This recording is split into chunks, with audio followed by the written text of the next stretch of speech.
Ucarda fərdi yaşayış evi yanıb. Məlumata görə hadisə yanvarın 21-də gündüz saatlarında rayonun Qazyan kəndində qeydə alınıb. Belə ki, kənd sakini 1962-ci il təvəllüdlü Zəminə Əli qızı Xəlilovaya məxsus bir mərtəbəli 4 otaqdan ibarət olan ev əşyaları ilə birlikdə tamamilə yanıb. Hadisə yerinə Fövqəladə Hallar Nazirliyinin Ucar rayon yanğından mühafizə hissəsinin canlı qüvvəsi və texnikası cəlb olunub. Yanğın söndürülüb və yaxınlıqdakı tikililər mühafizə olunub. Evə girirdik çörək yeməyə. Uşaqdakı şeydən gələcəkdi, o aşağı şeydi, onu gözləyirik. Gəlsin oturaq çörək. Bir də səviyyədəki ki, nəsə çaqqası, bizim evdir yana.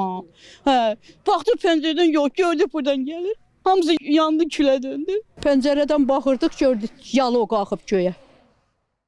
Yalov qalxıb göyə yuyurdik, əlimiz xara çatır. Qonum, qoşu, hamısı yanğı söndürənlərə zəng eləyən.